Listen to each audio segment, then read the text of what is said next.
Hello student, पिछले section में हमने मेंडल के एक्सपेरिमेंट की तकनीक पढ़ी। किस तरह से मेंडल ने अपने सारे क्रॉस किए, संकरण प्रयोग किए, उनके क्रॉस का संकरण का तरीका क्या था। 3 स्टेप में वो हमेशा काम करते थे। सबसे पहले उन्होंने शुद्ध पैतृकों का चयन किया, ठीक है। उसके बाद उन्होंने संकरण का कार्य किया और उसके बाद में जो संकर संततियां प्राप्त होती थी उनका स्वपरागण किया गया, ठीक है। तो ये तो एक जनरल पार्ट था। जितने उन्होंने क्रॉस किए सभी में उन्होंने बिल्कुल इसी तरह से कार्य किया। अब हम आते हैं मेंडल के द्वारा किए गए क्रॉस पर। मेंडल ने उसी तकनीक का यूज किया। अब उन्होंने संख्या बदलती गई। पहली बार में उन्होंने केवल एक लक्षणों का क्रॉस किया, जिसको हम मोनोहाइब्रिड क्रॉस कहते हैं। फिर उन्होंने 2 लक्षणों का क्रॉस किया, 3 लक्षणों का क्रॉस किया। इस तरह से वो अपने काम को बढ़ाते रहे, ठीक है। तो हम सबसे पहले लेते हैं जो सबसे आधारभूत क्रॉस है, मोनोहाइब्रिड क्रॉस, ठीक है। एक संकर संकरण मोनोहाइब्रिड क्रॉस भी कहा जाता है इसे। मतलब जब एक बार में किसी एक लक्षण की वंशानुगति का अध्ययन किया जाए, किसी एक लक्षण की वंशानुगति का अध्ययन किया जाए, ठीक है। एक कैरेक्टर के क्रॉस, ये जेनेटिक्स के सबसे आधारभूत, सबसे फंडामेंटल क्रॉस कहे जाते हैं, ठीक है।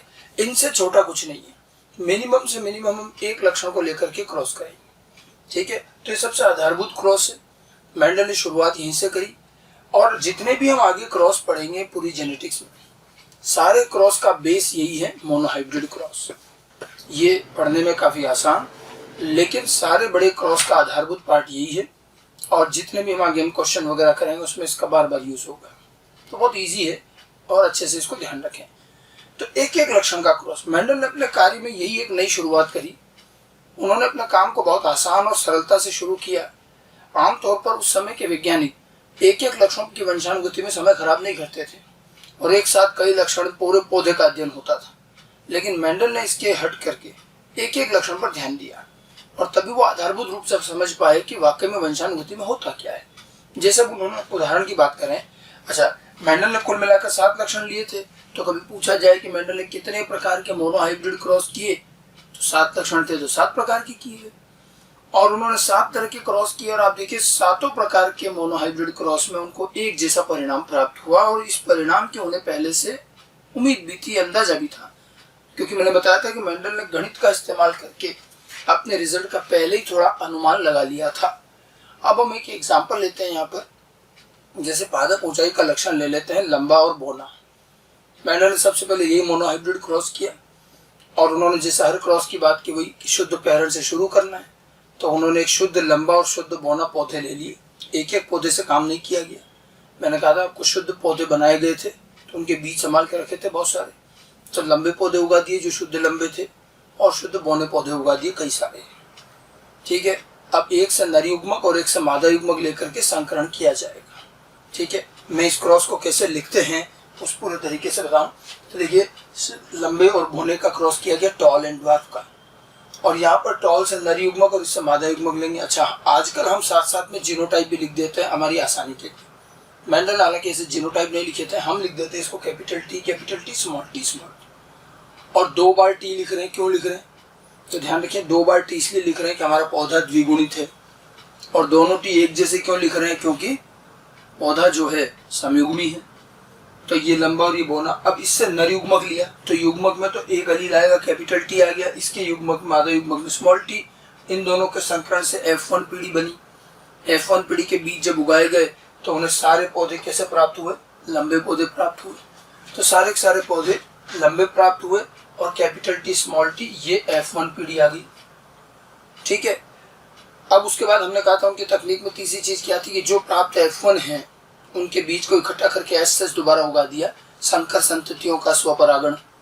तो इन्होंने क्या किया, इसके बीज लिए और फिर उगा दिया। इस बार कोई संकरण नहीं किया गया, इसको यूं का यूं उगा दिया, ठीक है।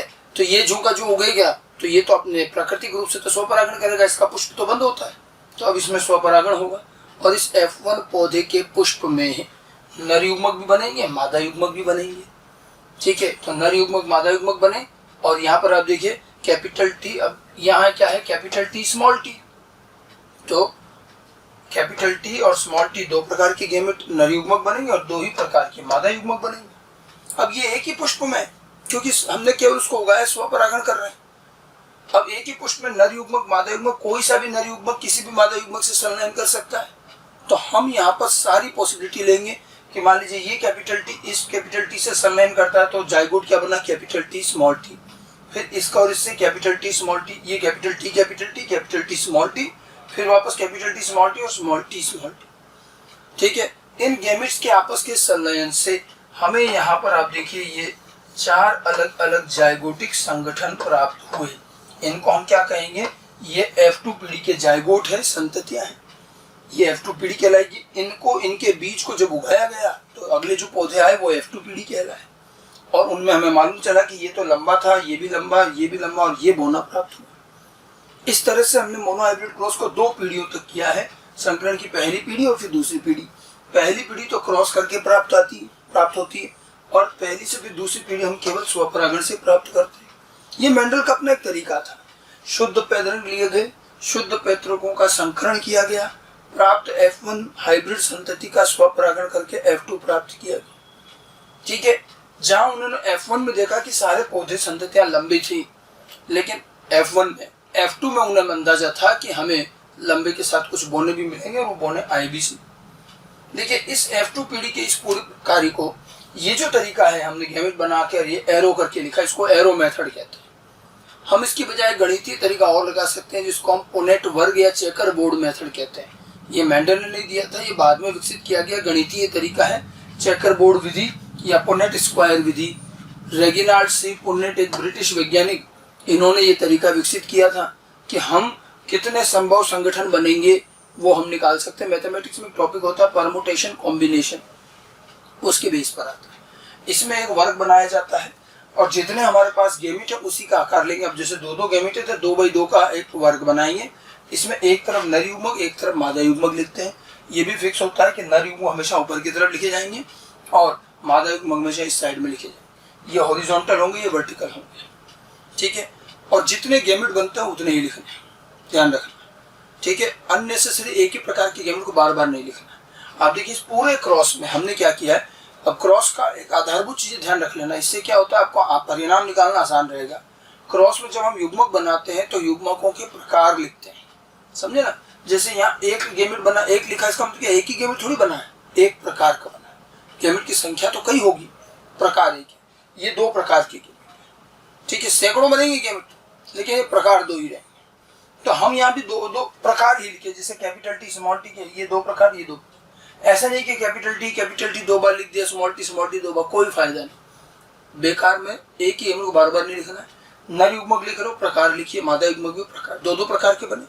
फिर आप देखिए, इधर से उधर से मिलाकर खाली कॉम्बिनेशन बनाना। ये कैपिटल टी स्मॉल टी और स्मॉल टी, और इनको जब उगाया गया तो ये 3 पौधे लंबे और ये एक पौधा बोना आया। जो परिणाम इधर आया वही F2 पीढ़ी का परिणाम वैसे भी ला सकते। ये तो क्रॉस को लिखने का एक तरीका, ये गणितीय तरीका, इसको चेकर बोर्ड विधि कहते हैं। ये आसान तरीका है, हम ऐसे भी कर सकते हैं। जब तक गेमिट कम रहेंगे, 2 गेमिट है, 1 गेमिट है, तो आप एरो बना के बना लो। लेकिन जब ज्यादा गेमिट, बड़े क्रॉस होंगे तो फिर वही करना पड़ेगा। तो इसमें नर युग्मक ऊपर की तरफ, ठीक है, और क्षैतिज रूप से, और मादा युग्मक ऊर्ध्वाधर वर्टिकली रखे जाएंगे। ठीक है, इस तरह से क्रॉस को लिखा जाता है। क्रॉस को एक सामान्य, इवन कई बार बोर्ड के एग्जाम में क्वेश्चन आता है तो भी बिल्कुल बाकायदा इसी तरह से बना के लिखना होता है। ठीक है, तो ये एक परिणाम दिखा। अब हम मेंडल के इन क्रॉस के परिणामों को पीढ़ी के आधार पर रिजल्ट लिखते हैं कि पहली पीढ़ी का क्या परिणाम रहा, दूसरी का क्या रहा। परिणाम में मुख्य रूप से 2 अनुपात निकाले जाते हैं, लक्षण प्रारूप अनुपात, जीन प्रारूप अनुपात। हम F1 पीढ़ी से ही शुरू करते हैं। आपसे पूछा जाए F1 पीढ़ी में कितने प्रकार के लक्षण प्रारूप आए और कितने प्रकार के जीन प्रारूप आए, तो फिनोटाइप कितने प्रकार के आए F1 में, तो या तो सारे के सारे कैसे आ रहे हैं, लंबे, एक ही प्रकार का फिनोटाइप है। तो फिनोटाइपिक रेशियो क्या बनाएंगे, जब सारे ही पौधे लंबे हैं, एक ही प्रकार का लक्षण प्रारूप है, तो कोई अनुपात नहीं बनेगा। ध्यान रखिएगा, अनुपात के लिए कम से कम 2 चाहिए, तुलना करोगे ना। तो F1 पीढ़ी में फिनोटाइपिक रेशियो कुछ नहीं बनता, सारे लंबे। कितने प्रकार के जीनोटाइप है, तो जीनोटाइप भी कैपिटल टी स्मॉल टी एक ही प्रकार का है, तो यहाँ भी कोई रेशियो नहीं बने। आप देखिए, इसीलिए जब मेंडल के क्रॉस को हम लिखते हैं तो कभी भी हम F1 पीढ़ी का कोई अनुपात नहीं लिख पाते हैं। F1 पीढ़ी में अनुपात बनता भी नहीं। एक ही प्रकार का लक्षण प्रारूप, एक ही प्रकार का जीन प्रारूप, याद रखिए। फिर F1 सम F2 में आए, स्वपरागण से बनाएंगे। F2 पीढ़ी में कितने प्रकार के फिनोटाइप, कितने प्रकार के जीनोटाइप। तो आप ध्यान दीजिए कि ये देखिए 3 लंबे और 1 बौना। अगर मैं फिनोटाइप की बात करूं तो 3 लंबे और 1 बौना, ठीक है, 3 लंबे और 1 बौना, 3:1 आ रहा है। हम इन चीजों को, अब यहाँ अनुपात बनेगा, हम इनका अनुपात परिणाम में लिख भी सकते हैं। फिनोटिपिक रेशियो, लक्षण प्रारूप अनुपात। लक्षण प्रारूप अनुपात को ध्यान रखिएगा, बेसिक रेशियो और मेंडेलियन रेशियो भी बोलते हैं। और यहाँ 2 प्रकार के लक्षण प्रारूप बने, ठीक है। तो जो रेशियो आएगा वो क्या आएगा, यहाँ रेशियो आएगा ये 3:1, ठीक है। जीन प्रारूप अनुपात, जीनोटिपिक रेशियो, इसको रियल रेशियो भी बोला जाता है। और आप देखिए 3 प्रकार के जीनोटाइप बने कि नहीं बने। इधर अगर हम देखें तो 3 प्रकार के, ये एक प्रकार कैपिटल टी स्मॉल टी 2 है और एक स्मॉल टी है। तो कितने प्रकार के जीनोटाइप बन रहे हैं, 3 प्रकार, कैपिटल टी स्मॉल टी और स्मॉल टी, और ये बनेंगे 1:2:1, इस तरह से बनेंगे, ठीक है। तो ये एक स्टैंडर्ड रेशियो है। मेंडल के मोनोहाइब्रिड क्रॉस के F2 पीढ़ी में उन्हें जो परिणाम मिले, लक्षण प्रारूप दृष्टि से 2 प्रकार के लक्षण प्रारूप मिले और 3:1 के रेशियो में मिले हैं। जीन प्रारूप 3 प्रकार के मिले हैं, 1:2:1। तो 3:1 और 1:1 ये मोनोहाइब्रिड क्रॉस का स्टैंडर्ड रेशियो है, ठीक है। इसी परिणाम को हम 2 और तरीके से लिख सकते हैं, प्रायिकता के रूप में लिख सकते हैं, प्रतिशत के रूप में लिख सकते हैं।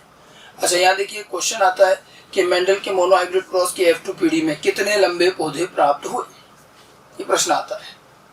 और इसमें कई बार लोग गलत आंसर देते हैं। कितने लंबे पौधे प्राप्त हुए, लोग कहते हैं 3 प्राप्त हुए। 3 अगर बोला तो सरासर गलत है, क्योंकि आपको ये पता होना चाहिए कि 3 पौधे नहीं थे, या क्या कुल 4 पौधे थोड़ी हो गए जो कह रहे हैं 3 लंबे 1 बौना। अपने दिमाग को सही रखिए, 4 पौधे नहीं है। हमने जब कहा था कि जब उन्होंने क्रॉस किया तो कई सारे लंबे और कई सारे बौने पौधे उगाए थे। ये यहाँ हम गणितीय रूप से युग्मकों के प्रकार से बनाया है, इसलिए 4 ही आ रहे, अन्यथा पौधे तो बहुत सारे उगे। बहुत सारे F1 पीढ़ी थी, फिर उनको उगाया तो फिर F2 पीढ़ी और ज्यादा थी, करीब भाई 1000 से ज्यादा पौधे थे F2 पीढ़ी में, 1100-1200 के आसपास, जिसमें से 700-800 करीब लंबे आए, बाकी बौने आए। तो ये ध्यान रखना, ये 3:1 का जो रेशियो है, ये तो हम युग्मकों के प्रकार से गणितीय रूप से बना रहे, इसलिए एग्जैक्ट रेशियो आ रहा है 3:1। प्रकृति में कभी भी 3:1 एग्जैक्ट नहीं आएगा, आसपास ही आएगा। और इसीलिए जब हमसे पूछा जाए कितने लंबे पौधे हैं तो हम 3 नहीं कहें। आप इस परिणाम को प्रतिशत में निकाल लो, प्रायिकता में निकाल लो।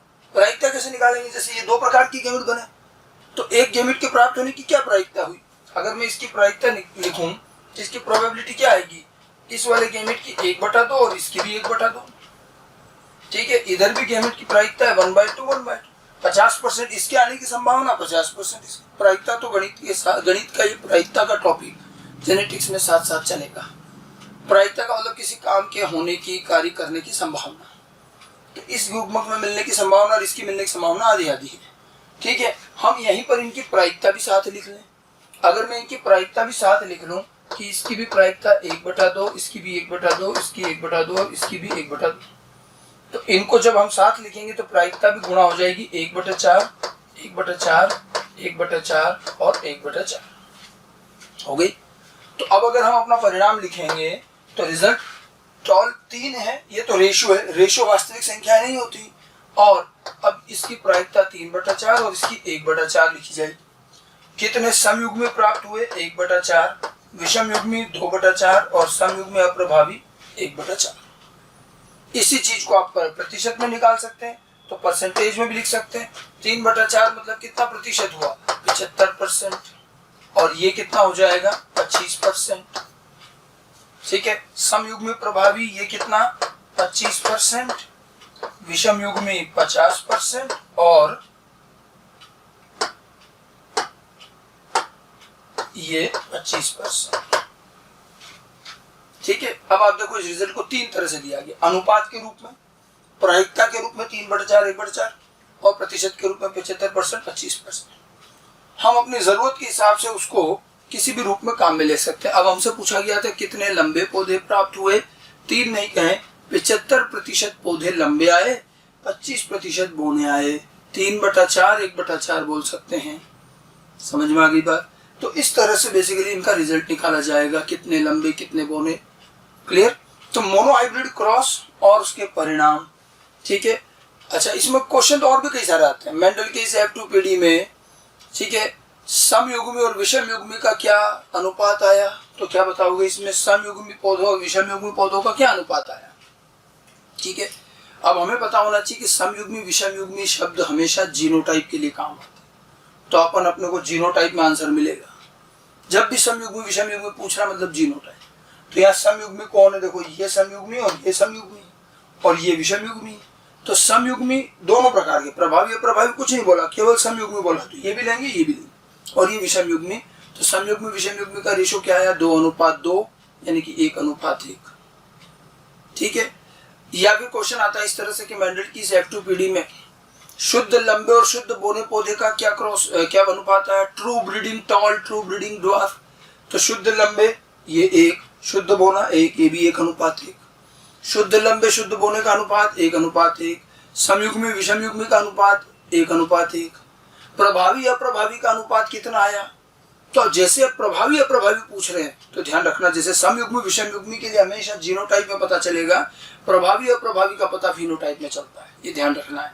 तो प्रभावी देखिए, लंबा प्रभावी बोना अप्रभावी, तो प्रभावी अप्रभावी का क्या रेशो आया, 3:1। मतलब इस चीज को अलग अलग तरह से पूछा जा सकता है। बाकी मोनोहाइब्रिड क्रॉस बहुत आसान है, सीधे साधा क्रॉस है, और एटलीस्ट 2 पीढ़ी तक बताना, F2 तक का रेशो। मेंडल को अपने इस परिणाम का पहले से अंदाजा था। बस ये चीज ध्यान रखना कि जो रेशो आते हैं ये एग्जैक्ट नहीं होते, ये तो हम गणितीय रूप से जब चेकरबोर्ड बनाएंगे तो एग्जैक्ट है, प्रकृति में इतने एग्जैक्ट नहीं आते। मेंडल को भी एग्जैक्ट 3:1 नहीं मिला, 2.9 भी हो सकता है, 1.1 भी हो सकता है। मान लो आप 100 पौधे उगा रहे हैं, तो जरूरी नहीं कि 75 लंबे और 25 बोने ही आए। प्रकृति में जब आप 100 बीज डालेंगे तो पहली बार तो 100 पौधे होंगे, वही जरूरी नहीं। तो नुकसान होता है, लॉस होती है, इसलिए एग्जैक्ट रेशो नहीं आते। फिर जितने पौधे उगे उनमें से मान लीजिए जो लंबे और बोने हैं, अब कुछ पौधों में रोग लग गया, वो मर गए, कुछ पौधों को गाय खा गई, ये सब नुकसान होते हैं। तो आप जब गिनोगे उनको परिपक्वता पर, जब लंबे बोने तो 75 लंबे 25 बोने नहीं मिलेंगे, उनसे कम मिलेंगे। तो भी हम औसत आधार पर लमसम मान लेते हैं कि 3:1 का रेशियो आया, ये ध्यान रखना। प्रैक्टिकली जब लैब में या फील्ड में काम करता है तो एग्जैक्ट 3:1 नहीं आता, बट मान लिया जाता है। ठीक है। मेंडल को अपने इस परिणाम का पहले से अंदाजा भी था कि मुझे कुछ ऐसा ही रेशियो मिलना चाहिए। ठीक है। उनको ये आइडिया कैसे था, क्या था, आप देखिए, उन्होंने गणित का एक छोटा सा फार्मूला काम में लिया। मैथमेटिक्स का एक फार्मूला आप लोगों ने भी सुना होगा, a+b² जानते हैं। ठीक है। इसको लिखा जाता है a² + 2ab + b²। ये एक सामान्य सा मैथमेटिक्स का फार्मूला है। मेंडल ने किस तरह से मैथमेटिक्स यूज करी वो देखिए। अब इसमें गणित के हिसाब से a और b 2 वेरिएबल इकाइयां हैं। उन्होंने कहा कि जिस तरह से a और b 2 इकाइयां, इसी तरह से एक लक्षण में लंबापन और बोनापन भी उसकी 2 भाग हो गए। तो हम a और b की जगह लंबा और बोनों को प्रतिस्थापित कर लें, कि जैसे मैंने यहाँ पर इसको कैपिटल T और स्मॉल t स्क्वायर कर लिया। स्क्वायर मतलब इनका संकरण, ठीक है, इनका क्रॉस। अब इससे क्या परिणाम आएगा, तो t² + 2tt एवं स्मॉल t², ये तो आएगा। ठीक है। मतलब आप देखो इसके अंदर क्या मिला, ये 1 है, ये 2 है और ये 1 है। ठीक है। इन दोनों को देखेंगे, इन दोनों में कैपिटल T है तो ये लंबे आएंगे, 3 लंबे और ये 1 बोना आएगा। तो वही 1:1 का रेशियो या 3:1 का रेशियो आ रहा है। इस रिजल्ट को बिना पौधे उगाए मैथमेटिकल फार्मूले से भी निकाल लिया गया। ये काम उन्होंने पहले किया। पहले उन्होंने गणित के इस फॉर्मूले से अंदाजा लगाया कि 3:1 आना चाहिए। फिर उन्होंने ये संकरण शुरू किया, क्रॉस करवाया, F1 F2 पीढ़ी के बाद जब उन्होंने पौधे गिने तो करीब करीब उतना ही 3:1 आया भी सही। ये मेंडल के काम की खासियत थी कि मेंडल ने अपने समस्त क्रॉस के परिणाम को गणितीय आधार पर भी साबित किया। इनफैक्ट गणितीय आधार पर पहले कैलकुलेट किया और उसके बाद उसको प्रयोग द्वारा सिद्ध भी किया गया। इसीलिए मेंडल के काम की वैधता ज्यादा थी। तो ये मेंडल के मोनोहाइब्रिड क्रॉस का एक तरीका है। अपने को इस क्रॉस को ढंग से समझना है, बहुत आसान है, इसमें कोई बड़ा काम नहीं है। ठीक है। क्रॉस को लिखने का अपना एक तरीका होता है, ये ध्यान रखना है। समझ में आ गई बात। अच्छा, आप चाहें तो यही मोनोहाइब्रिड क्रॉस पर एक और चीज समझ सकते हैं। मैंने आपको जब टर्मिनोलॉजी पढ़ाई थी तब मैंने कहा था अंतःप्रजनन, बहिर्प्रजनन। ये भी बताया गया था कि अंतःप्रजनन इन ब्रीडिंग जब वो ज्यादा होती है तो संततियां जो है समयुग्मी ज्यादा आती है और ये हानिकारक होता है। और जब बहिर्प्रजनन होता है आउट ब्रीडिंग तो संततियां जो होती है वो संकर हाइब्रिड बनती है और वो अच्छी संततियां होती है। अब इन ब्रीडिंग से समयुग्मता कैसे बढ़ती है वो आप मोनोहाइब्रिड क्रॉस में देख सकते हो। अगर एक बार फिर से देखें क्रॉस की शुरुआत पैतृक, पी मतलब पेरेंट होता है, ये हमारे पैतृक पौधे हैं, ठीक है। पैतृक पौधों को जरा पैतृक पीढ़ी में देखिए कोई समयुग्मी विषमयुग्मी क्या है, तो पैतृक पौधों में पूछा जाए कितने प्रतिशत समयुग्मता और कितने प्रतिशत विषमयुग्मता, तो समयुग्मता कितने प्रतिशत, 100%, सारे पौधे समयुग्मी, और विषमयुग्मता कितनी, 0%। समझ गए। फिर इनका हमने संकरण किया, संकरण वही परपरागण, कृत्रिम परपरागण कराया, संकरण कराया, तो बना F1 पीढ़ी। अब F1 पीढ़ी में देखो जरा कितने प्रतिशत समयुग्मता और कितने प्रतिशत विषमयुग्मता, तो जहां पैतृक पीढ़ी में सारे 100% समयुग्मता थी, 100% होमोजाइगोसिटी थी और 0% हेट्रोजाइगोसिटी थी, F1 पीढ़ी में आए तो क्या हो गया, उल्टा हो गया। अब यह सारी की सारी F1 संततियां विषमयुग्मी हो गई, 100% हेट्रोजाइगस, 0% होमोजाइगस हो गई।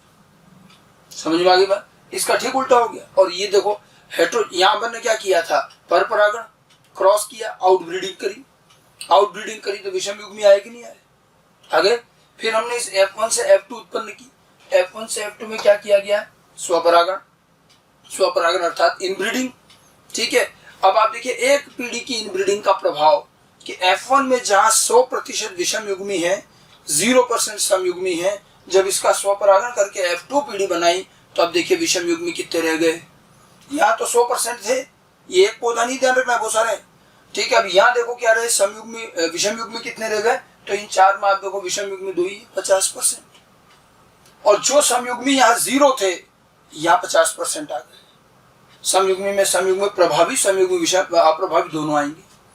तो विषमयुग्मता एक पीढ़ी के स्वपरागण में आधी हो गई, 100% से 50%।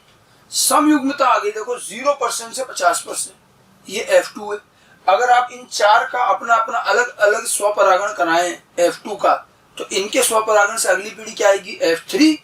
और अगर F2 में ये 50% विषमयुग्मता है तो गारंटी से F3 में और आधी हो जाएगी 25%, और जो समयुग्मता यहाँ 50% है, 0 से 50 हुई, F3 में जाके 75 हो जाएगी, ठीक है, क्योंकि 25% विषमयुग्मता है तो 75% समयुग्मता है। हर पीढ़ी में जब जब भी आप स्वपरागण इन ब्रीडिंग कराएंगे, हर बार विषमयुग्मता पहले से आधी हो जाएगी, ठीक है, या 100% विषमयुग्मता या 50 हो गई और आगे जाओगे आधी होती जाएगी, और उसी अनुपात में समयुग्मता बढ़ती जाएगी, विषमयुग्मता आधी होती है, ठीक है। In every generation of inbreeding heterozygosity reduce to half, प्रत्येक पीढ़ी की अंतःप्रजनन से विषमयुग्मता आधी होती जाती है। तो यहाँ आप देखिए समयुग्मता बढ़ रही है, विषमयुग्मता आधी हो रही, तो समयुग्मता बढ़ रही है। तो कहने का मतलब ये कि जब हम इन ब्रीडिंग करवाते हैं तो जो संततियां बनती हैं उन कुल संततियों में समयुग्मी संततियों की मात्रा बढ़ती जाएगी। यही इन ब्रीडिंग का इफेक्ट है जो मैंने आपको टर्मिनोलॉजी में बताया। अब आपसे क्योंकि हर बार आधी होती जा रही, कोई ये पूछे कि चौथी पीढ़ी F4 पे क्या होगा, F5 पे क्या होगा, तो निकाल सकते हैं। हम इसकी एक टेबल बना सकते थे कि और आसानी से आप इसको समझ सकते। देखिए पीढ़ियां लिखी है मैंने, पैतृक पीढ़ी, फिर F1, F2, F3, F4, इस तरह से। पेरेंट से F1 तो हमने कृत्रिम परपरागण किया, इससे आएगी। फिर लेकिन F1 से F2, F2 से F3, F3 से F4, ये सब किससे आएंगी, स्वपरागण। इनको बार बार ग्रो करेंगे स्वपरागण। मेंडल ने यही किया था, F1 के बाद उसको फिर उगा दिया, F2 फिर उगा दिया, F3, तो ये स्वपरागण ही चलता है। अब देखिए हेट्रोजाइगोसिटी, पैतृक पहलुओं में तो विषमयुग्मता 0 थी क्योंकि हमने समयुग्मी पेरेंट लिए थे, 100% थी समयुग्मता।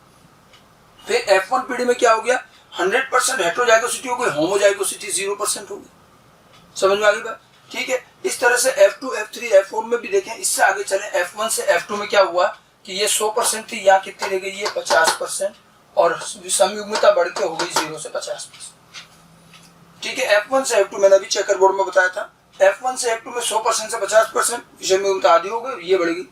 अगर मैं इसको और बढ़ाऊं F3 में, F3 में ये 25% रह जाएगी, ये बढ़ के 75% हो जाएगी। F4 में ये 12.5% ही रह जाएगी, तो ये 87.5% हो जाएगी।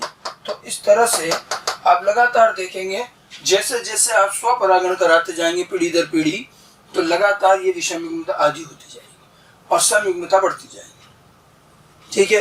तो ये मोनोहाइब्रिड क्रॉस में आप अंतर प्रजनन बहिर् प्रजनन का इफेक्ट देख सकते हो। अंतर प्रजनन से समयुग्मी संततियां ज्यादा बनेगी, समयुग्मिता बढ़ती है, वो दिख रहा है। ठीक है, तो ये तो खैर मोनोहाइब्रिड क्रॉस की विभिन्न चीजें थी, किस प्रकार से क्रॉस किया गया, क्या परिणाम आया, क्या रेशियो आए, सब कुछ। ठीक है, अब मेंडल का जैसा काम का तरीका था, उन्होंने अपने मोनोहाइब्रिड क्रॉस किए और 7 लक्षण थे, 7 के किए। 7 में इसी तरह से 3:1 आया।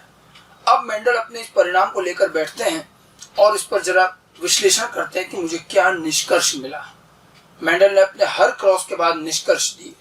मेंडल के इन्हीं निष्कर्षों को बाद में कोरेंस ने नियमों में बदला और आज हम वंशानुगति के नियम कहते हैं। वैसे तो मेंडल के 4 बड़े निष्कर्ष हैं जो उन्होंने अपने क्रॉस से निकाले, 4 बड़े निष्कर्ष।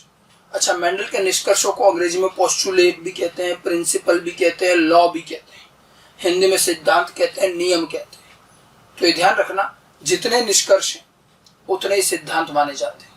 उन्हीं को, और सिद्धांत को ही प्रिंसिपल कहते हैं, पोस्टुलेट कहते हैं। ये सब एक ही चीज है, निष्कर्ष, सिद्धांत, प्रिंसिपल, पोस्टुलेट, एक ही बात है, बस नियम अलग है। नियम, किसी भी सिद्धांत को नियम तब कहेंगे जब वो सार्वत्रिक रूप से लागू हो, इसलिए हर सिद्धांत नियम नहीं बनता। मेंडल के नियम कम है, सिद्धांत ज्यादा है। जितने निष्कर्ष उतने सिद्धांत। मेंडल ने 4 बड़े निष्कर्ष दिए थे तो 4 ही सिद्धांत, बट नियम केवल 2 ही बन पाए। ये सब बताऊंगा अभी आगे। और उन 4 निष्कर्षों में से भी मोनोहाइब्रिड में सबसे ज्यादा निष्कर्ष मिले 3। मोनोहाइब्रिड क्रॉस में 3 निष्कर्ष आए और 1 निष्कर्ष आगे डाईहाइब्रिड में आएगा। तो मोनोहाइब्रिड के निष्कर्ष में 3 निष्कर्ष अर्थात 3 सिद्धांत, 3 पोस्टुलेट, 3 प्रिंसिपल है।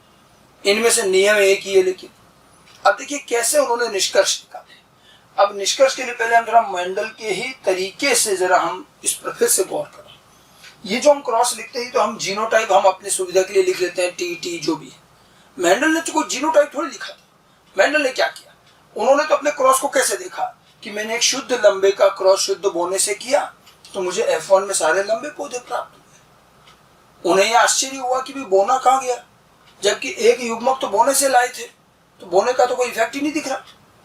अब ये जानने के लिए कि क्या बोने का कोई इफेक्ट है भी या नहीं है, ये कहाँ गया, उन्होंने इस F1 पीढ़ी के पौधे के बीज को दोबारा उगा दिया। जो का तो दोबारा उगा दिया तो पौधे ने प्राकृतिक रूप से स्वपरागण किया। अगली पीढ़ी जो आई वो क्या कहलाई, F2। मेंडल को भी इस बात का अंदाजा था और उनके गणितीय फार्मूले में भी ये चीज आ रही थी कि भले F1 में मुझे बोने नहीं दिखे लेकिन मुझे F2 में दिखने चाहिए। और उन्हें F2 में 25% पौधे कैसे प्राप्त हुए, बोने। ठीक है, 75% लंबे, 25% बोने। अब उन्हें बड़ा आश्चर्य हुआ, ये बड़ी अजीब बात है। आप देखो मेंडल के तरीके से सोच रहे हैं।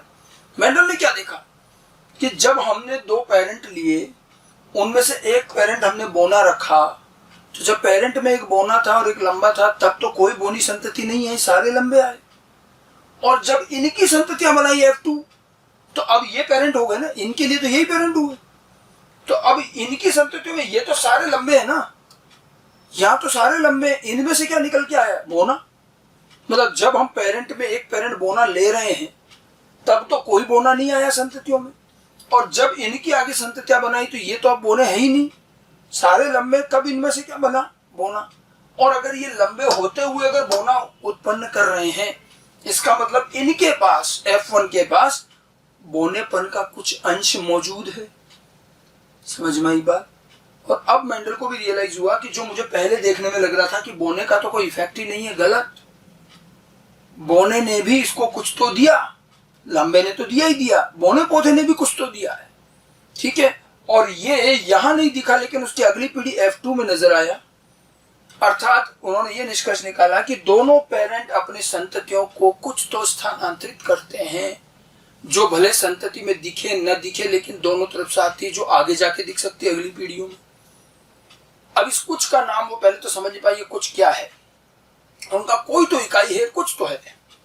बाद में उन्होंने इस कुछ का नाम कर दिया कारक, कि दोनों पेरेंट लक्षणों के कारक अपनी संततियों को देते हैं। और चूंकि संतति दोनों पेरेंट से कारक प्राप्त करती है तो संतति के पास एक जोड़ी कारक होंगे। ठीक है, और क्योंकि पेरेंट भी तो किसी की संतति रहे होंगे ना, तो उनको भी अपने पेरेंट से तो एक कारक मिला होगा, लेकिन इनके पास में भी 2 कारक हैं। ठीक है, ये भी तो किसी की संतति, तो दोनों पेरेंट से एक कारक मिला होगा, तो इनके पास कितने कारक हो गए, 2। और पेरेंट के पास भी 2-2 कारक थे लेकिन उन्होंने अपनी संतति को एक ही दिया। आप देखिए मेंडल मियोसिस नहीं जानते थे, दुनिया में खोज ही नहीं हुई थी उस टाइम, लेकिन मेंडल जिस तरह से सोच रहे हैं वो मियोसिस ही है कि पेरेंट के पास एक जोड़ी कारक है, उनमें से उसने अपनी संतति को एक ही दिया, और एक पेरेंट ने एक दिया, दूसरे पेरेंट ने भी एक दिया, तो संतति के पास भी जोड़ा हो गया। ठीक है, ये बात उस समय लोगों की समझ में नहीं आई, क्योंकि मियोसिस किसी को पता नहीं था। मियोसिस की खोज के बाद ये काम आसानी से समझ में आया कि हमें जोड़े होंगे और उसमें से आधे ही जाएंगे। तो इस तरह से उन्होंने अपना पहला निष्कर्ष निकाला, जोड़ी कारकों का सिद्धांत, जिसमें उन्होंने कहा गया कि जीवों में लक्षणों के निर्धारण के लिए एक निर्विविक्त एक स्थायी इकाई होती है। उस इकाई का नाम उन्होंने कारक कहा, जिसको आज हम जीन कहते हैं। और चूंकि हर संतति दो पेरेंट्स के संयोजन से बनती है, तो दोनों से अगर कारक आएंगे तो जोड़ी कारक बनेंगे। इस तरह से हमें पहला निष्कर्ष, पहला सिद्धांत प्राप्त होता है। तो मोनोहाइब्रिड क्रॉस के निष्कर्ष, मोनोहाइब्रिड क्रॉस के आधार पर उन्होंने 3 प्रमुख निष्कर्ष निकाले। उनमें से पहला है postulate number 1, principle of paired factor, या हिंदी में कहेंगे जोड़ी कारकों का सिद्धांत, जिसमें मैंने आपको जो बताया कि सजीवों में प्रत्येक लक्षण एक विविक्त इकाई द्वारा नियंत्रित होते हैं। ठीक है, और इस इकाई को कारक फैक्टर कहते हैं, जिसे आज हम जीन कहते हैं। दूसरा, प्रत्येक जीव में लक्षण के एक जोड़ी कारक उपस्थित होंगे, कारक भी जोड़े में होंगे, जिसमें से एक उसे अपने नर पैतृक और दूसरे मादा पैतृक से प्राप्त होंगे। तो ये मेंडल का पहला निष्कर्ष जो मिला, और अपने पहले निष्कर्ष में उन्होंने कारकों की उपस्थिति के बारे में बात की। मेंडल के यही कारक आगे चलकर जीन कहलाए। हालांकि उस समय मेंडल कारकों की उपस्थिति का सीधा कोई प्रमाण नहीं दे पाए, बट जिस तरह से उन्होंने अंदाजा लगाया, सोचा, बिल्कुल सही सोचा। वो अगुणित, द्विगुणित, हैप्लॉइड, डिप्लॉइड नहीं जानते थे, वो गुणसूत्र नहीं जानते थे, वो माइटोसिस, मियोसिस नहीं जानते थे। फिर भी उन्होंने जो बातें कही बिल्कुल सही कही। मियोसिस के आधार पर कही कि हर एक में 2 होते हैं, अपनी संतति में वो 1 देगा, और एक एक दोनों से प्राप्त करके संतति में भी पुनः जोड़ा बन जाए। तो ये जो चीजें थी, जोड़ी कारकों का सिद्धांत पहला कारक, मतलब सामान्य क्रॉस करके F1 पीढ़ी तक ही उनको ये चीज नजर आ गई। ठीक है, जोड़ी कारकों के सिद्धांत को हालांकि बाद में सार्वत्रिक नियम में नहीं बदला गया, क्योंकि ये कथन जरूर है, लेकिन हम जानते हैं कि प्रकृति में सारे जीव डिप्लॉइड नहीं है। जो डिप्लॉइड जीव होंगे वहीं तो जोड़ी कारक चलेगा, बट जीव तो हैप्लॉइड भी होते हैं, वहां एक ही कारक होता है। इसलिए इस चीज को हम नियम में नहीं बदलेंगे। ये एक प्रमुख सिद्धांत है, पर नियम नहीं कहा गया। अब आप देखिए, मेंडल ने अपने F1 पीढ़ी को देख करके ही F1 तक आते आते एक तो कारक होते हैं, ये पता चल गया। अब देखो, यही उनको एक निष्कर्ष और मिला कि उन्होंने कहा था मैंने शुद्ध लंबा पौधा लिया है, तो लंबा पौधा लंबेपन का ही कारक देगा, क्योंकि वो शुद्ध है। बोना भी शुद्ध लिया तो ये बोनेपन के कारक देगा। यहाँ मेंडल को एक आश्चर्य और हुआ कि जब F1 पीढ़ी को एक पेरेंट से लंबेपन का कारक और एक पेरेंट से बोनेपन का कारक मिल रहा है, यानी कि उसके पास तो विपर्यासी लक्षणों के कारक है ना, एक लंबे का एक बोने का, इसके बावजूद भी F1 पीढ़ी के पौधे कैसे प्राप्त हुए? लंबे ही प्राप्त हुए, और बोने कारक का यहाँ कोई लक्षण नहीं देखा गया। ये उनके लिए एक नई बात और थी, और उनके इसी क्रॉस में उन्होंने जितने मोनोहाइब्रिड क्रॉस किए सब में यही बात थी। तो उन्होंने देखा कि जब विपर्यासी लक्षणों के कारक वाले शुद्ध पैतरों का क्रॉस करते हैं और F1 पीढ़ी प्राप्त करते हैं, तो F1 पीढ़ी में विपर्यासी लक्षणों में से कोई एक लक्षण ही दिखाई देता है, दूसरा लक्षण दिखाई नहीं देता। ठीक है, तो यहां उन्होंने कहा कि F1 पीढ़ी केवल किसी एक पैतृक के समान होगी, न तो वो दोनों के मध्य की होगी, न वो दोनों के जैसी होगी। तो जो मिश्रित वंशानुगति चली आ रही थी उनको खारिज कर दिया कि F1 resembles any one of the parent, किसी एक पेरेंट के जैसा ही F1 दिखेगा, neither in between nor both of them, यानी कि ना तो उनके बीच का, कि ऐसा भी नहीं कि लंबे बोने का बीच का आ गया हो, और न ही दोनों के जैसा दिख रहा हो कि लंबा और बोना दोनों एक साथ दिख रहा हो, ऐसा भी नहीं। ठीक है, और लक्षण का जो स्वरूप F1 पीढ़ी में दिखाई दिया वो प्रभावी स्वरूप कहा जाएगा, क्योंकि यहाँ कारक तो दोनों हैं, और जो कारक दूसरे कारक की उपस्थिति में स्वयं को प्रदर्शित कर रहा है वो प्रभावी हुआ। तो कैपिटल T वाला कारक अपने आप को प्रदर्शित कर पा रहा है, ये प्रभावी हुआ, और बोनेपन वाला अप्रभावी हुआ। तो ये मेंडल का दूसरा निष्कर्ष था जो उन्हें F1 पीढ़ी पर ही दिखाई दिया, और इसे हमने प्रभाविता का सिद्धांत कहा। समझ में आ गई बात? तो हम प्रभाविता के सिद्धांत के कथन को देखें, क्या कहा गया इसके अंदर। ठीक है, दूसरा जो प्रिंसिपल ऑफ डोमिनेंस, प्रभाविता का सिद्धांत। प्रभाविता के सिद्धांत में साफ साफ कहा गया कि जब विपर्यासी लक्षणों वाले दो शुद्ध पैतृकों का संकरण किया जाता है तो इनकी F1 संतति में दोनों में से कोई एक पैतृक का ही लक्षण दिखाई देता है। अर्थात F1 संतति न तो दोनों के मध्य की होती हैं और न ही दोनों के समान होती हैं। ठीक है, लक्षण का जो स्वरूप F1 संतति में दिखाई देता है उसे प्रभावी डोमिनेंट कहते हैं, जो नहीं दिखाई देता है उसे अप्रभावी रिसेसिव कहते हैं। तो इस तरह से उन्होंने एक नई चीज और बताई कि जो विभिन्न आनुवंशिक लक्षण हैं और लक्षणों के जो विभिन्न रूप हैं, ये सारे रूप एक ही स्तर के नहीं है, इनमें से कोई प्रभावी हो सकता है और कोई अप्रभावी भी हो सकता है। तो प्रभाविता का ये सिद्धांत दिया गया। मेंडल के बाद मेंडल के निष्कर्षों, मैंने आपको बताया था मेंडल के निष्कर्षों का ज्यादा विस्तृत विवेचन या विश्लेषण कोरेंस ने किया। तो कोरेंस ने जब ये प्रभाविता पर बात देखी और मेंडल ने जितने क्रॉस किए थे सब में ये चीज नजर आती, तो कोरेंस को ये बात बड़ी यूनिक लगी और उन्होंने कहा कि ये तो सारे क्रॉस में दिख रहा है। तो उन्होंने इसको मेंडल का पहला नियम बना दिया, प्रभाविता का नियम। अब देखो, नियम कब कहते हैं किसी सिद्धांत को? जब नियम बनाते हैं अर्थात वो सार्वत्रिक रूप से लागू हो। अब उन्होंने नियम कह तो दिया शुरुआत में, फिर जब उन्होंने आगे अध्ययन किया, उन्होंने मिराबिलिस पर अध्ययन किया था, मक्का के पौधे पर अध्ययन किया, तो उन्हें ही कोरेंस को ही प्रभाविता के अंदर अपवाद मिलने लगी। कई बार बीज का लक्षण आ जा रहा है, कहीं कुछ और भी हो रहा है। प्रभाविता इस तरह से सार्वत्रिक नहीं हो सकती और उसके अपवाद मिलने लगे। ठीक है, फिर कोरेंस को एहसास हुआ कि हमने इसको नियम बना करके जल्दबाजी करी। कोरेंस ने इसे वापस नियम हटा दिया कि इसको सिद्धांति कहा जाए। बट प्रभाविता के नाम के साथ ये विवाद शुरू से चल रहा है। अब अलग अलग किताबों में इसको अलग अलग, कुछ लोग आज भी इसको प्रभाविता का नियम ही बोलते हैं। ठीक है, एनसीईआरटी ने भी प्रभाविता का नियम ही लिखा है, लेकिन ध्यान रखें इनको बोलने में भले नियम बोल दिया जाता हो, लेकिन प्रभाविता को नियम में गिना नहीं जाता। जब नियम गिनते हैं तो पृथक्करण और अपव्यूहनी आएंगे, प्रभाविता नहीं आएंगी। अब कहीं लिखा हुआ है तो वो वैसे ही ग्रांटेड चला आ रहा है जो लिख देते हैं, बट नियम वास्तव में है नहीं, इसके अपवाद बहुत हैं। तो ये सार्वत्रिक नियम नहीं है, ध्यान रखिएगा। और इस चीज को ध्यान रखें कि ये यूनिवर्सल नहीं है और इसके कई अपवाद है, जिसमें से दो प्रमुख अपवाद के नाम में लिख रहा हूँ, अपूर्ण प्रभाविता और सहप्रभाविता। इनकम्प्लीट डोमिनेंस अपूर्ण प्रभाविता, सप्रभाविता को डोमिनेंस। इन दोनों के बारे में हम मेंडल के प्रयोग के बाद पढ़ेंगे, लेकिन ये दो प्रक्रियाएं हैं जिसमें से अपूर्ण प्रभाविता कोरेंस ने खोजी थी। तो कोरेंस को ही बाद में मिल गया कि कई अपवाद होंगे इसके अंदर, इसलिए हम इसको नियम ना कहें। अब अगर प्रभाविता में कहीं नियम लिखा भी है तो लिखने में लिख दिया जाता है, वो ग्रांटेड मानते हैं। बाकी अदरवाइज जब नियम गिने जाएंगे, बहुत सालों पहले इवन एग्जाम में क्वेश्चन पूछा कि मेंडल ने नियम कितने, तो नियम 2 ही है जिसमें प्रभाविता नहीं है। ठीक है, तो प्रभाविता को नियम नहीं मानते हैं, कहीं लिखा भी है तो हमें उसको इग्नोर करना है। तो ये दूसरा एक महत्वपूर्ण सिद्धांत था जो मेंडल के F1 पीढ़ी पर ही दिखाई दे गया। इस प्रभाविता का फायदा जरूर है, नियम तो चलो नहीं है, सार्वत्रिक नहीं है, लेकिन फायदा है। फायदा ये है कि लक्षण के विभिन्न स्वरूपों में कोई एक अगर प्रभावी है तो आमतौर पर ये प्रभावी वो होता है जो इन सारे स्वरूप में सर्वोच्च और सबसे बेस्ट हो। और प्रभाविता होने का फायदा ये है कि अगर मान लो अलग अलग प्रकार के एलील भी हैं तो जो सबसे अच्छा स्वरूप होगा वही आएगा।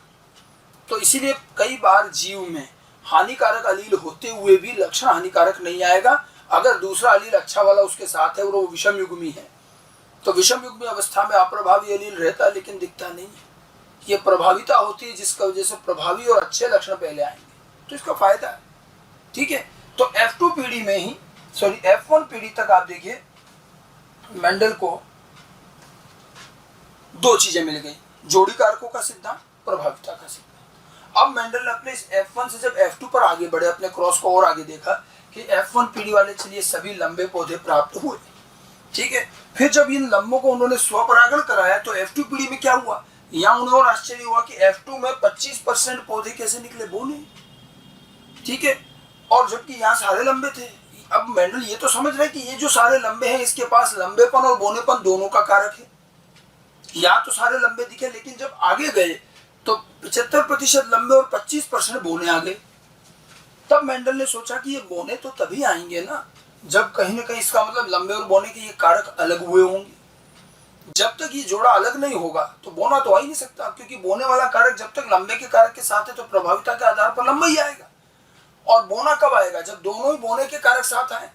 तब उनको लगा कि इसका मतलब F1 से F2 पीढ़ी में, देखिए मेंडल मियोसिस नहीं जानते थे, युग्मक निर्माण वगैरह उनको ज्यादा पता नहीं था कुछ, ठीक है। तो मेंडल ने यह अंदाजा लगाया कि F1 से F2 पर जब गए तो उस समय ये जोड़ी कारक स्वतंत्र रूप से अलग हो गया, स्वतंत्र रूप से अलग हो गया, कोई एक कारक ही एक युग्मक में गया, और इसीलिए यहाँ दो प्रकार की गैमेट बने, एक में कैपिटल टी, एक में स्मॉल टी, ये स्वतंत्र रूप से पृथक हो गए। फिर उसके बाद रैंडम निषेचन होता है तो 25% बोने भी मिले। F2 पीढ़ी में 25% बोने का आना ये स्पष्ट करता है F1 से F2 के दौरान युग्मक निर्माण के समय दोनों अलील पृथक हो गए। अगर ये पृथक नहीं हुए होते तो कभी बोने नहीं आते। मेंडल ने जब ये बात उस समय कही, ठीक है, लोगों ने थोड़ा कम समझ में आया, कारण मियोसिस को नहीं जानते। आज हमें मियोसिस को अप्लाई करो तो हमें पता है गैमेट बनेंगे तो मियोसिस होगा तो आद्यादि बने, ये उस समय नहीं मालूम। मेंडल की इस निष्कर्ष को कि एक पीढ़ी से दूसरी पीढ़ी में जाते समय जोड़ी कारक स्वतंत्र रूप से युग्मकों में पृथक हो जाता है, मेंडल के इस निष्कर्ष को कोरेंस ने मेंडल का पहला नियम बनाया, क्योंकि ये हर जगह लागू होता हुआ दिखा और इसमें कोई अपवाद भी नहीं मिला।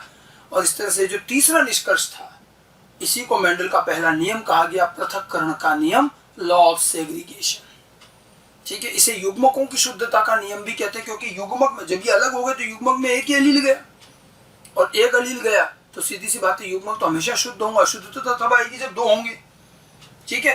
तो ये युग्मकों की शुद्धता का नियम भी कहलाता है, पृथक्करण का नियम भी कहलाता है, और ये स्वतंत्र रूप से पृथक होने की वजह से युग्मक शुद्ध होते हैं। समझ में आ गई बात। तो F1 से F2 पर जाने पर जब बोने दिखाई दिए तब उन्हें लगा कि ये जोड़ी कारक अलग भी होते हैं और युग्मकों में स्वतंत्र रूप से अलग होते हैं और हमेशा होते हैं, इसलिए ये नियम के रूप में कहा गया। तो हमें मेंडल का यहाँ पर एक और अगला नियम मिलता है प्रभाविता के बाद में, पृथक्करण का नियम, ठीक है। लॉ ऑफ सेग्रीगेशन या इसे law of purity of gamete भी कहते हैं। पृथक्करण का नियम, युग्मकों की शुद्धता का नियम, ये मेंडल का प्रथम नियम कहा जाता है, फर्स्ट लॉ, ठीक है। जब किसी लक्षण के विपर्यासी स्वरूप के कारक F1 विषमयुग्मी में साथ आते हैं, F1 विषमयुग्मी पीढ़ी में ये जब एक साथ आते हैं और पूरी पीढ़ी साथ बने रहते हैं, ये पूरी पीढ़ी साथ रहे कि एक लंबेपन का एक बोनेपन का कारक, और यहाँ पौधा लंबा बना, बोनेपन ने अपना लक्षण नहीं दिखाया, फिर भी बोनापन यहाँ पूरी पीढ़ी रहा और उसने अपना वजूद बनाए रखा, और जब उससे अगली पीढ़ी का निर्माण हुआ तो ये स्वतंत्र रूप से अलग हो गए और आगे जहां उसको मौका मिला उसने बोना बना भी दिया।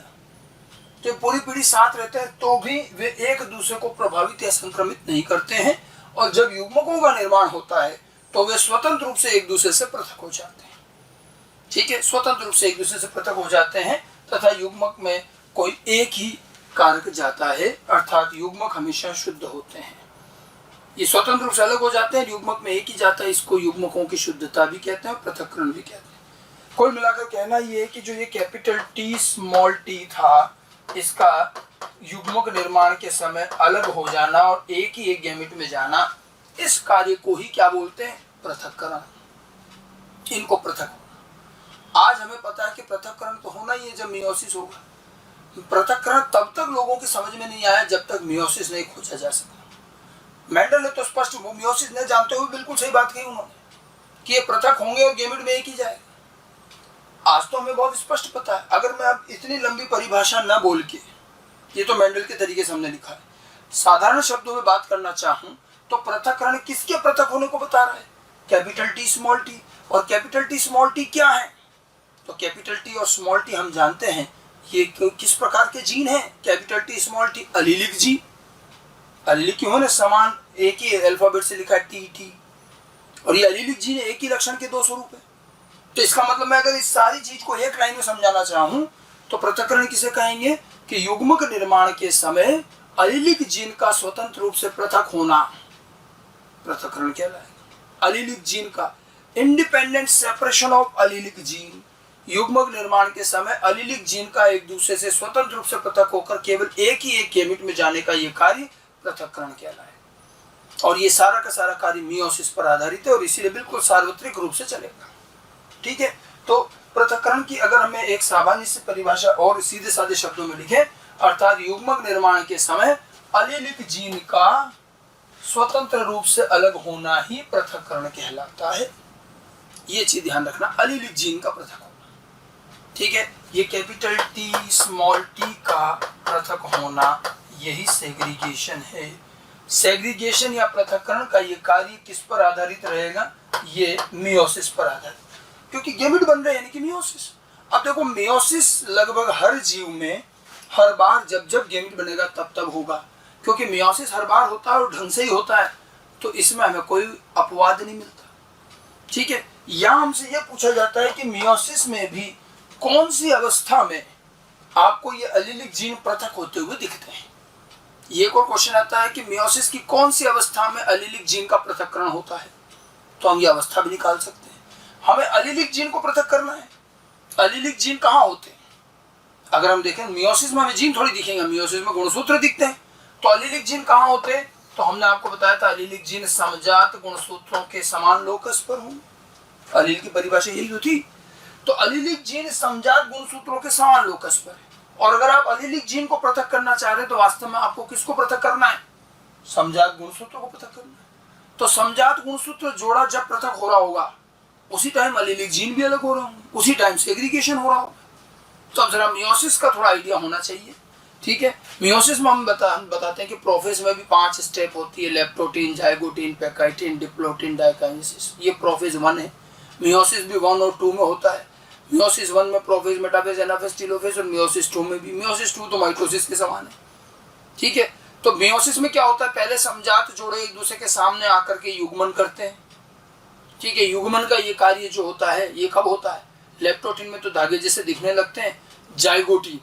जाइगोटीन में वो युग्मन करते हैं और पूरे प्रोफेस वो युग्मित ही रहते हैं फिर, और ऐसा कैसा युग्म ही फिर वो मेटाफेज में जाके मेटाफेजिक प्लेट पे जमा हो जाता है।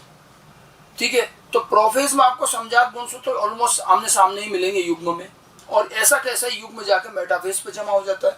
तो अगर आप देखें तो वैसे ये तो सिंगल बनाए हैं। मेटाफेज की अवस्था में अगर बनाता हूँ तो मेटाफेजिक अवस्था में गुणसूत्र इस तरह से प्लेट के रूप में जमा होंगे ऐसे, और ये स्पिंडल तंतु लग गए। ठीक है, इसके ऊपर जो है ये कैपिटल टी और स्मॉल टी जो है ये मान लीजिए कैपिटल टी है, ये स्मॉल टी हो गया, ये डबल हो जाएगा। ये तो सामान्य गुणसूत्र है, लेकिन हमने कहा ना कि सेल डिवीजन में ऐसा अवस्था के बाद में गुणसूत्र डबल हो जाता है, तो ये डबल दिखेगा, एनाफेज में जाके अलग होंगे। तो ये जो अवस्था आई पूरी, तो ये अवस्था कौन सी रही? समजात गुणसूत्र या तो जोड़े में और मेटाफेज की इस प्लेट पर जमे हुए हैं, सॉरी मेटाफेजिक प्लेट पर, तो ये तो मेटाफेज है। ठीक है, मेटाफेज 1 में क्या समजात जोड़े अलग हुए? तो नहीं हुए। मेटाफेज के बाद अगली अवस्था क्या आएगी? एनाफेज। अब ये स्पिंडल तंतु जो लगे, अब ये इनको अलग अलग ले जाएंगे, तो स्पिंडल तंतुओं की मदद से ये गुणसूत्र जो है विपरीत ध्रुवों की तरफ चलना शुरू करते हैं, ऐसे ये जाएंगे।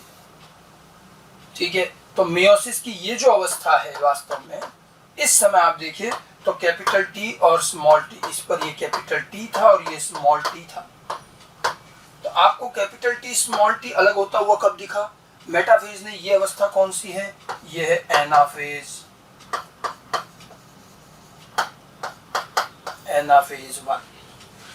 एनाफेज 1 में मियोसिस की भी कौन सी अवस्था में? एनाफेज 1 में ये समजात गुणसूत्र जब विपरीत ध्रुवों की तरफ जाएंगे तो कैपिटल टी स्मॉल टी भी अलग हो जाएंगे। तो समजात गुणसूत्रों का पृथक होना और एलीलिक जीन का पृथक होना एक ही बात होगी। गुणसूत्र के हिसाब से समजात गुणसूत्र, और जब समजात गुणसूत्र अलग होंगे उसी टाइम एलीलिक जीन भी अलग होंगे। तब आपसे पूछा जाए कि मियोसिस की कौन सी अवस्था में सेग्रीगेशन होता है, तो कौन सी अवस्था कहनी है? एनाफेज 1।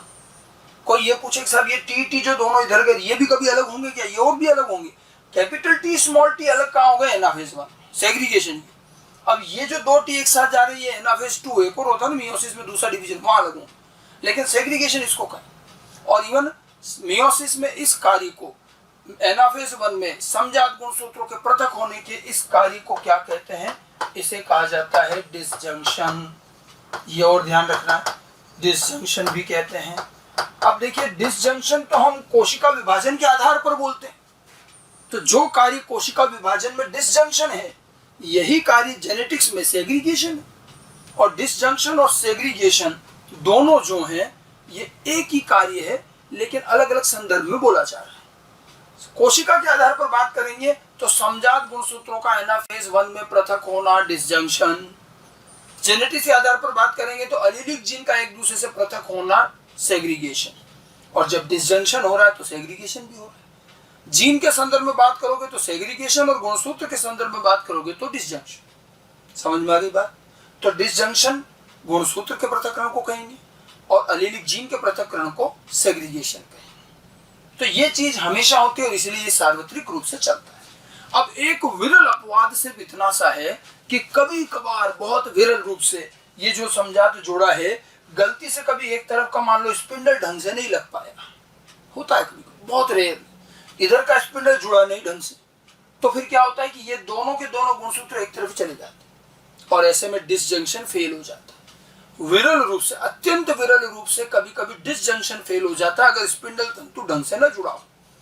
और जब डिसजंक्शन फेल हो गया, ये दोनों एक तरफ चले गए, तो एक गुणसूत्र ज्यादा चला गया उधर, तो ये असमान विभाजन हुआ। कैपिटल टी स्मॉल टी दोनों एक तरफ चले गए तो क्या पृथक्करण हुआ? पृथक्करण भी फेल हो गया। तो वैसे तो पृथक्करण सार्वत्रिक नियम है, लेकिन अगर कोई पूछे कि कोई विरल अपवाद है क्या, तो एक अत्यंत विरल अपवाद है कि जब कभी डिसजंक्शन ना हो पाए किसी कारण से, स्पिंडल तंतु के कारण से, तो डिसजंक्शन फेल होने से सेग्रीगेशन भी फेल हो जाए। और डिसजंक्शन नहीं हो पाने को कहते हैं नॉन डिसजंक्शन, अवियोजन। ठीक है, और इसी वजह से एक चीज ध्यान देनी है, ठीक है, कि पृथक्करण का नियम लगभग सार्वत्रिक, बिल्कुल सार्वत्रिक ही मानते हैं हम इसको। पूछा जाता है मेंडल का कौन सा नियम सबसे यूनिवर्सल है, तो पृथक्करण का नियम। ठीक है, एक विरल अपवाद है मियोसिस के समय समजात गुणसूत्रों में जो ये नॉन डिसजंक्शन हो जाता है, केवल इस समय सेग्रीगेशन नहीं हो पाता है, बट ये बहुत ही रेयर होता है, बहुत विरल है, इसलिए पृथक्करण को हम लगभग क्या मानते हैं? यूनिवर्सल। समझ में आ गई बात? तो पृथक्करण क्या चीज है, मेंडल ने उसको कैसे देखा, फिर मियोसिस से इसका तुलना करनी है, मियोसिस में पृथक्करण का ये कार्य कहाँ हो रहा है, ये सारी बातें आनी चाहिए। क्लियर?